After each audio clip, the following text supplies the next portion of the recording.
Good morning, this is Robert with Pioneer Smokehouses, and today we're going to do pork butt 3 ways on my Oklahoma Joe Tahoma 900.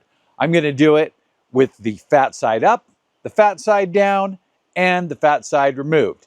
Now I have a suspicious feeling that I already know the results because I've cooked so many pork butts that I definitely can predict the way it will come out. But let's go ahead and give it a run through and we'll try it from there. First thing I'm going to do is I'm going to go ahead and get this smoker lit. If you want to see a video of that, I'll put a clip right here. But let's just go ahead and skip that part. I'll be right back. I have the Oklahoma Joe Tahoma 900 lit up and it is preheating right now. I'm going to show you a couple of pictures. And the first thing that I did was, after double checking and making sure that there was no ash in the pan, and you know, when you dump the ash, there's always just a little bit left, so you kind of have to shake it around a little bit. I went ahead and I poured in about 40 or so charcoals, just enough to get a good light, because I wanted to be able to get pictures down in there so I could see what was actually going on.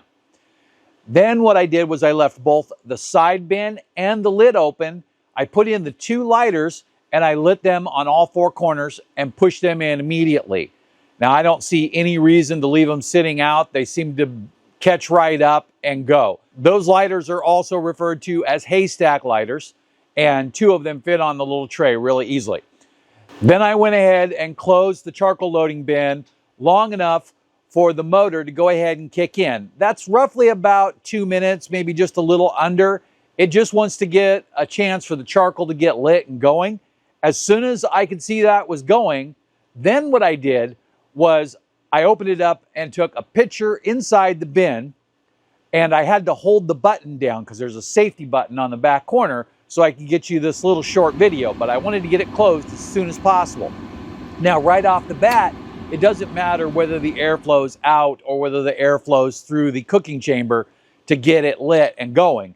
But once that happens, we want all the air to flow that way, and that'll prevent it from burning the charcoal up into the bin. We do not want that. That'll consume all your charcoal really fast.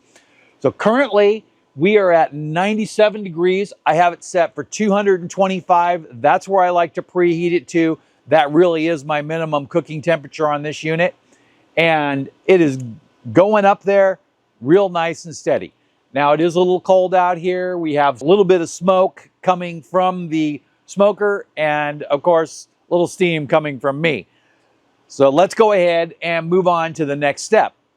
Yesterday I went to my local grocery store, which has a meat counter, and I had them cut me 3 bone-in pork shoulder. Now, I don't know if you can see the label, but it says boneless. He said that, oh, well, I'm going to give you the sale. And I'm like, sweet, because the boneless is on sale because it's a holiday weekend. And that was a great deal for me. So now what I looked at here was, I'm trying to get 3 pieces that are all about equal in size, and they vary just a little bit. But I'm looking at it and I'm like, one of these is going to lose all their fat. And the one that has the least amount of fat is the one that I want to lose. But I wanted them all to be the same size. I just don't think that's going to work out today. This one here is 6.1. This one is 5.78. And this one is 6.45. In a perfect world, I would want to trim the largest one. But because of how much this one is actually scalped into the fat cap, I think I'm going to trim this one. Let me get my gloves on and I'll be right back. So I have them all open, and then I have my straight boning knife.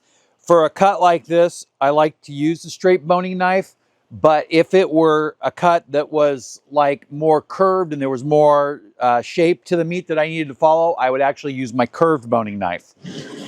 I'm going to go ahead and turn this around so I can get it from this angle. And then just going to try to take off a nice layer of this.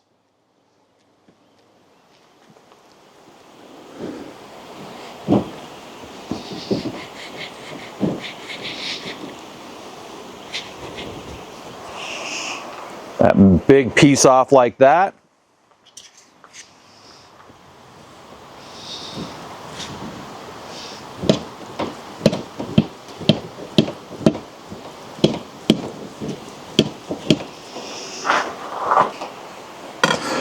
So I've removed all of this, which is just some fat trimmings and a little bit of stuff that was hanging loose.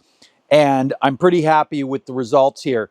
Now, this here runs through the middle of the pork shoulder, so we really can't move that out of there. We're really just going to have to leave that in, and then a little bit here, the same situation.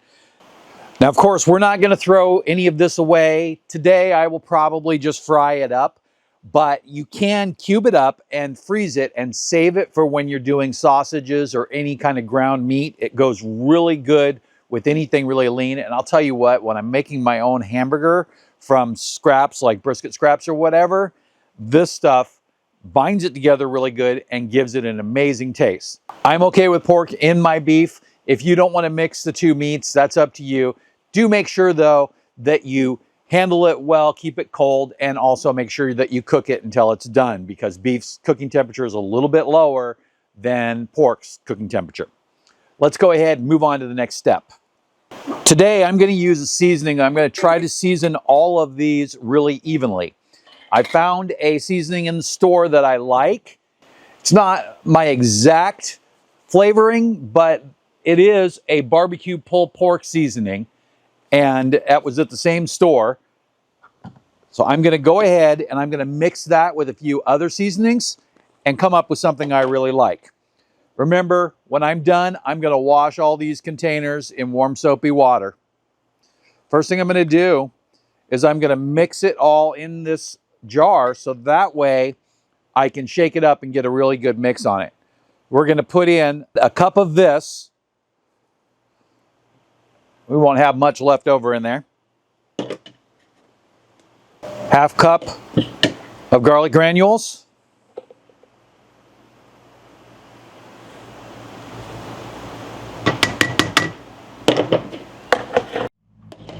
Half cup of coarse ground pepper. Never use a fine ground pepper. If you go a little coarser, that's a personal preference. I know a lot of people like that really coarse stuff, and I really only like that on my beef. Don't forget the smoked paprika. We're going to do a little more than a quarter cup of that.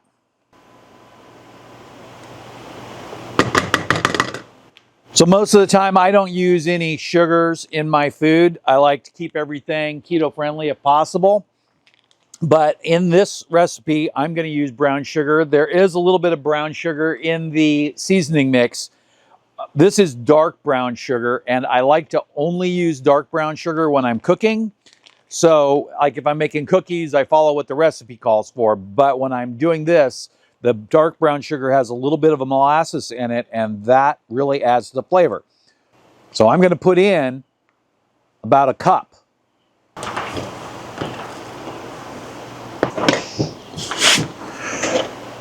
Now you can see here that I have all the items in there and they are not mixed.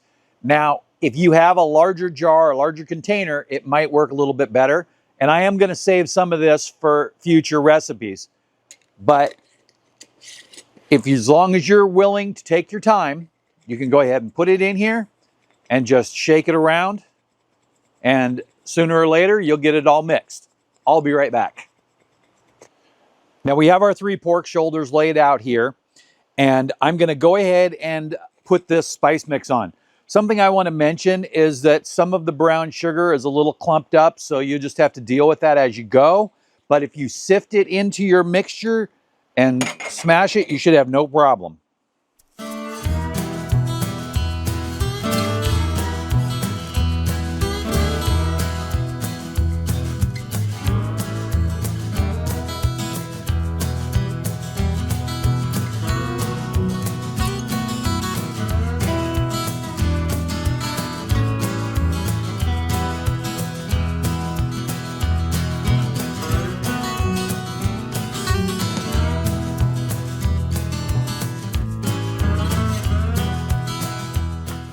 So I've got these all seasoned, and I tried to season them as evenly as possible.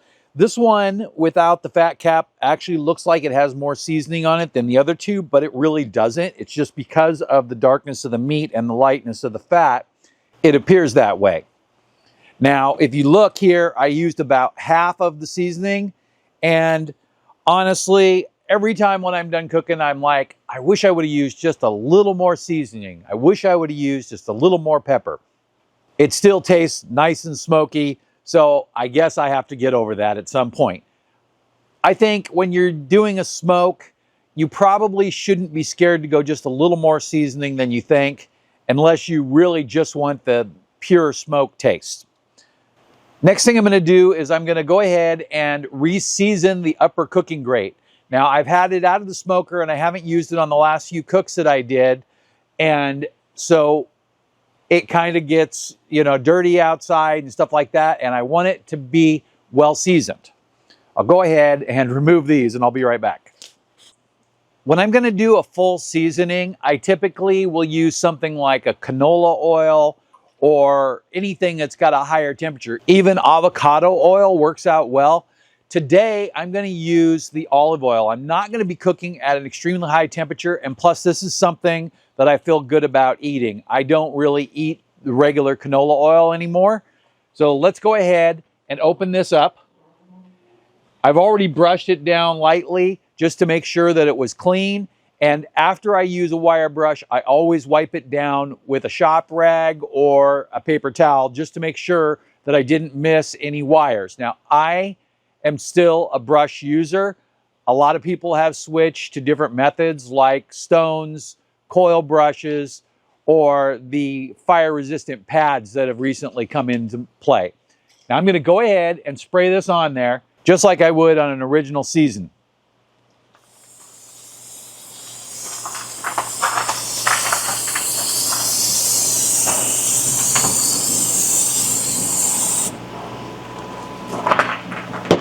Go ahead and wipe it back off.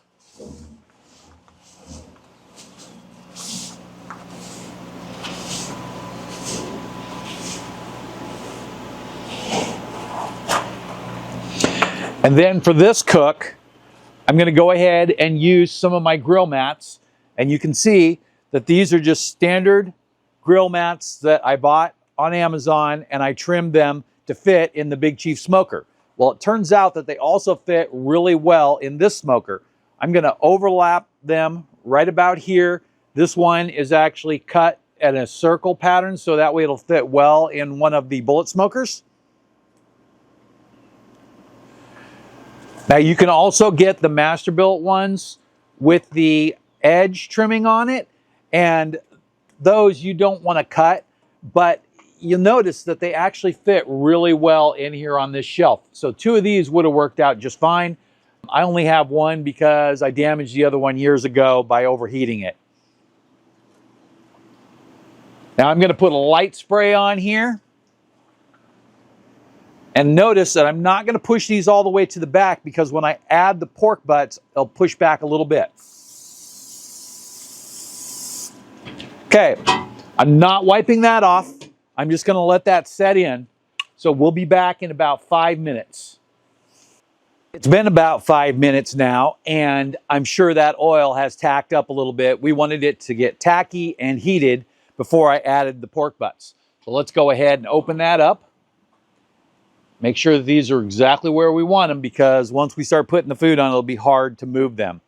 So first thing I'm going to do is I'm going to put the one that I want in the middle, and this is going to be the medium size one, and I'm going to go fat side up with this one.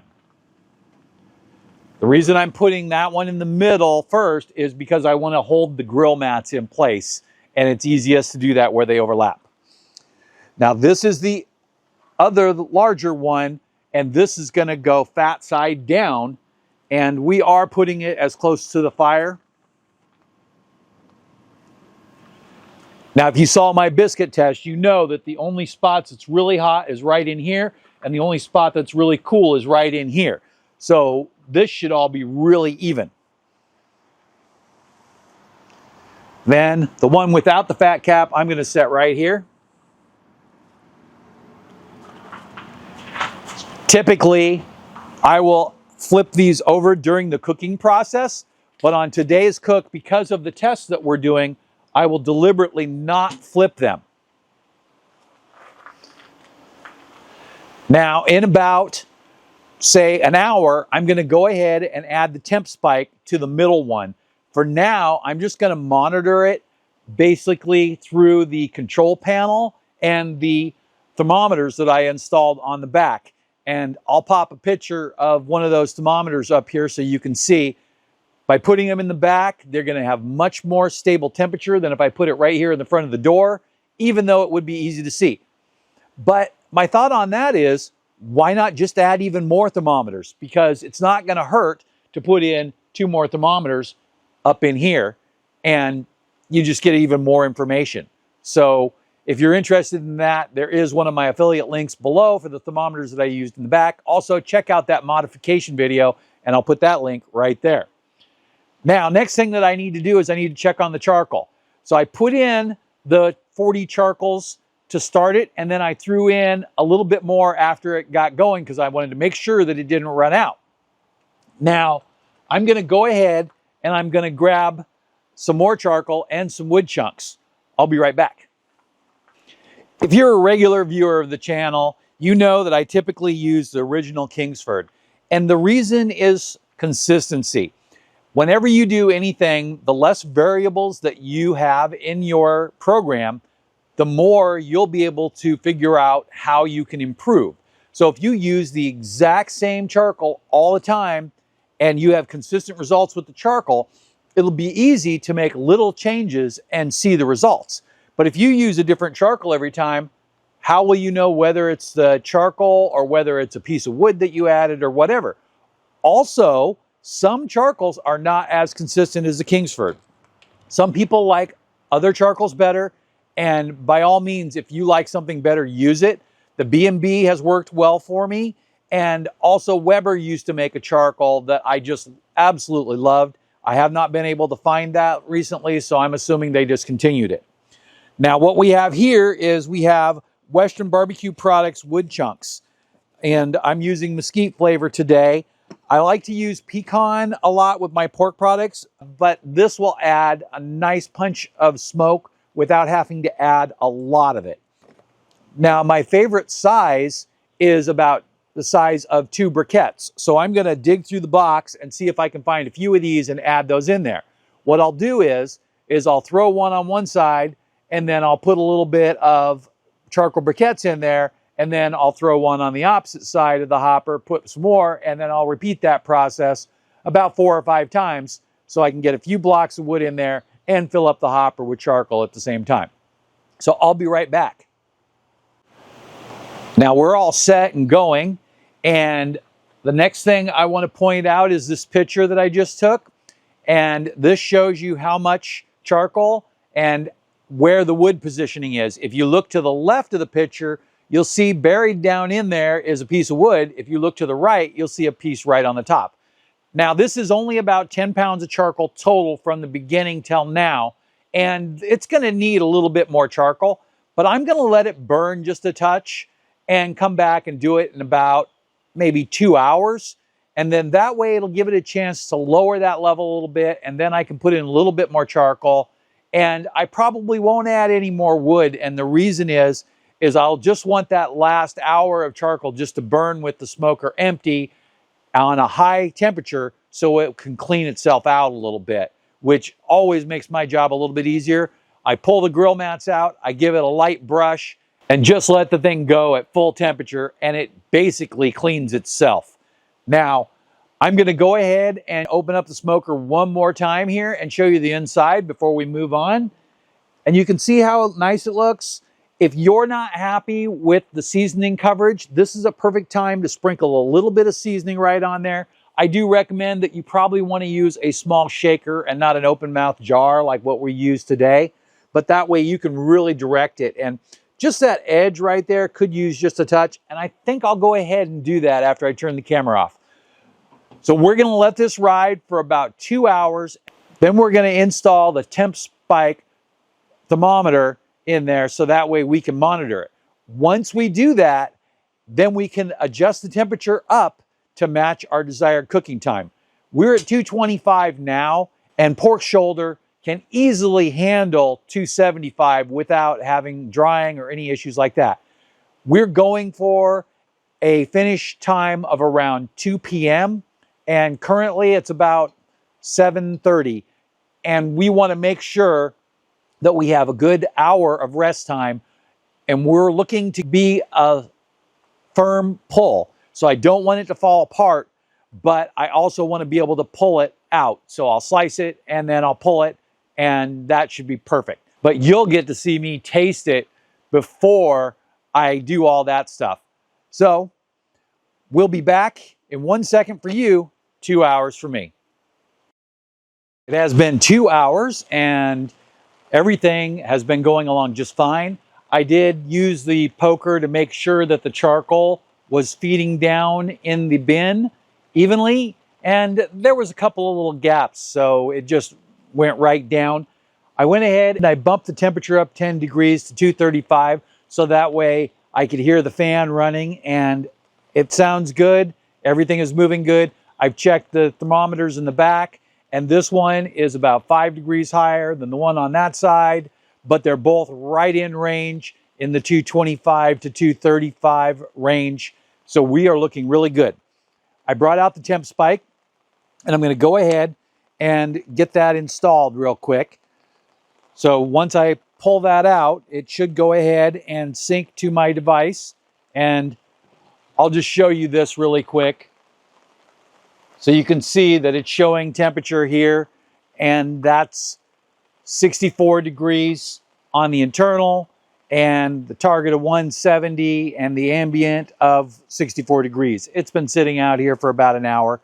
So I'm going to go ahead and select it, and you can see that it's set here on pork, well done, and that target temperature is 170. Now I'm going to go ahead and I'm going to edit that, but I'm going to get it in the pork first. Also, I hope it's not too loud, but it is pouring down rain. It's been slowly sprinkling, but it just decided to let go. Now, the next thing I'm going to do is I'm going to set this right here so it's nice and close, and the magnets will kick on and hold it right in place. Go ahead and open this up. I'm going to put this in the middle pork shoulder. Now, I don't know if you can see that, but there's the black line. I like to put my thumb just next to it, so when my thumb touches, I know that black line is buried. I'm going to go ahead and stick it in through the side here. I want to make sure that I'm not going to hit a bone, and I think the bone is on the opposite side. Get that in there. So you can see that. My thumb is right here. That black line is completely buried. My other concern is that this needs to be an inch away from the lid or any metal side object or anything like that. Otherwise, it'll interfere with the temperature reading on the ambient. The next thing I'm going to do is I'm going to take this probe, and that's my wired ThermoPro, and I'm going to put that one through here. Got that one in there nice and deep. And then the probe from the Oklahoma Joe. Now let's be honest, I'm a little overdoing it here, but let's go ahead and just keep going. Since we got them, let's use them today. Now the bone on this one is on this side, so I had to be careful to get above it a little bit. That could interfere with our reading. I'm going to go ahead and close the lid. And we'll see what the temperature is here in a second.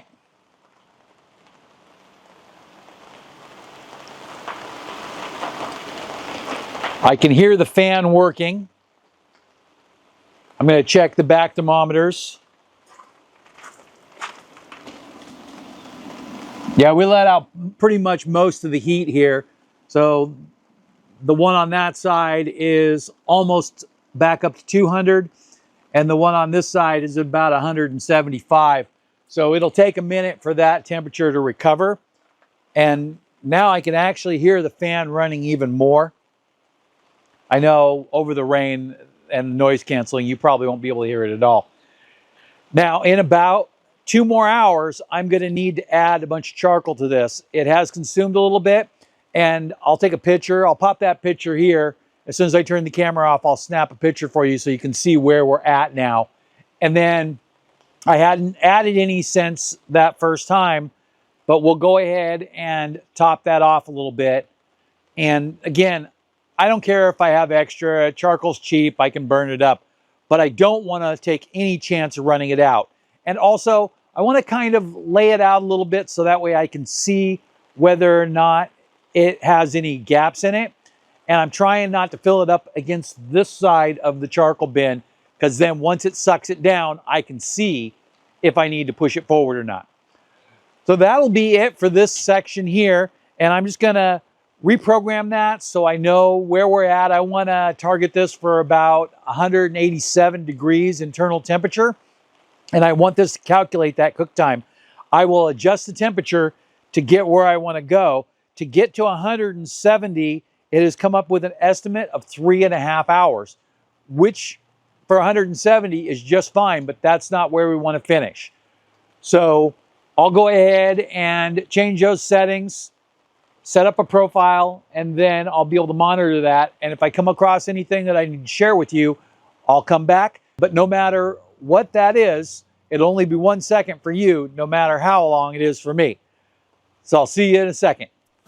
We are back, and it's been a little over 6 hours now total, and we're not quite to the temperature that I want to be, but unfortunately I'm out of time, so I'm going to have to go ahead and pull it. We will still be able to get all the flavor and the comparison. Currently we're running at about 185, and we were going for 193. Let's go ahead and take a look here. I'm going to go ahead and pull each one of the probes first.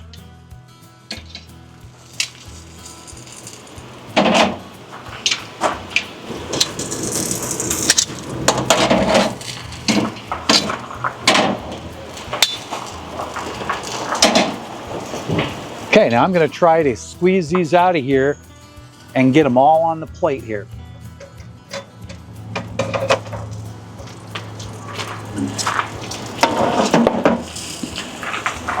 Well, that worked out really well. So here we have all of the pork shoulders. This one here is the one without a fat cap. This one is the one on the top, and this one is the one on the bottom. So I'm going to go ahead and I'm going to do a couple of little tests here. So first, I'm going to poke into it. It feels really nice. Try that one. Oh, that one feels a little softer actually. Oh, this one's really soft. Oh, that one's so juicy. Now, I'm going to go ahead and just cut some pieces here. Let's go ahead and check this first one.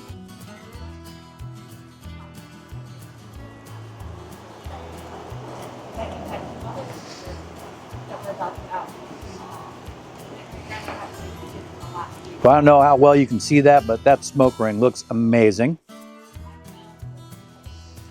Just going to take a piece kind of right out of the middle here.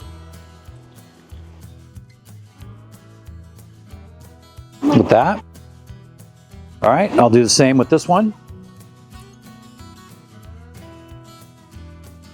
And this one is with no fat cap. I'm going to go ahead and just taste each one.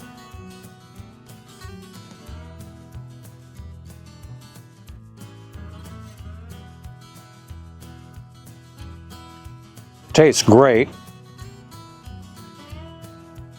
Now this piece here has the fat cap on that.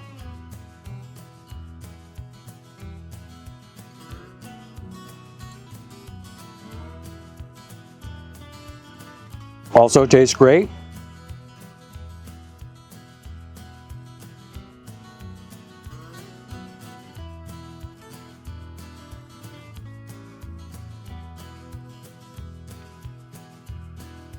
Also tastes great. So I gotta tell you, I can't tell them apart. So this is my concern, and this is what I was thinking was gonna be a problem. I'm gonna go ahead and roll that over so you can see the fat cap was here. Oh, we have a guest over here. And then this one here. No fat cap there. And this one here without the fat. And you can see. I'm going to go ahead and I'm going to slice each one of these in half, and I'll be right back.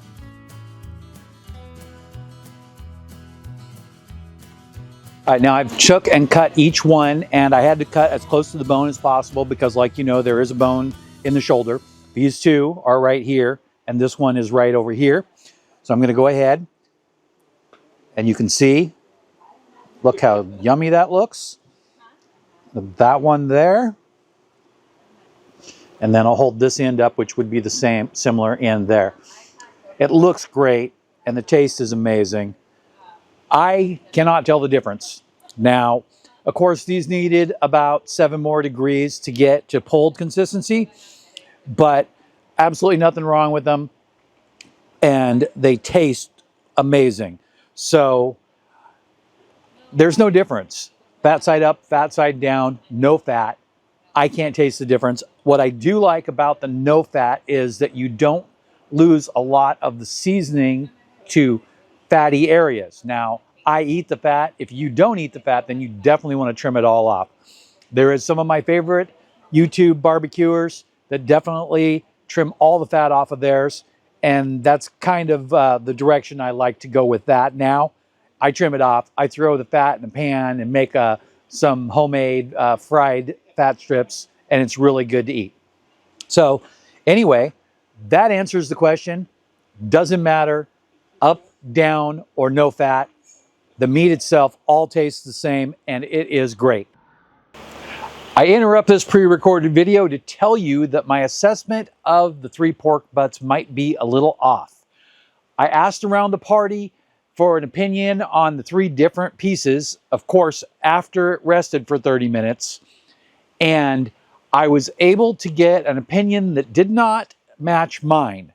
Now, after evaluating it, I think that they might be right, but I don't know if it's because of how it was cooked. But here's what their opinion was.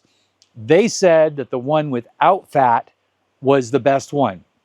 It could be that it was just a little bit smaller and a little bit more well cooked, but also because of less fat created more surface area for more seasoning to stick directly to the meat. Either way, that was their opinion, even though my opinion still, it's so close, it's hard to tell. So if you saw anything you like in the video, there will be affiliate links below. Those will help the channel, but they won't cost you anything. Also, check out the articles on the website. In about a week after this video publishes, there will be an article to go with it. So I'll include that link right on the top of the description. And the next link will be the review on the Oklahoma Joe Tahoma. The one issue that I keep coming across with this is that in the middle of the cooking process, my charcoal jams and then I have to kind of release it. And if you smash it down, then you block the passage. If you just kind of bump it and let it drop down, then you're fine. So that is something to be aware of. Thanks a lot for watching and have a great day.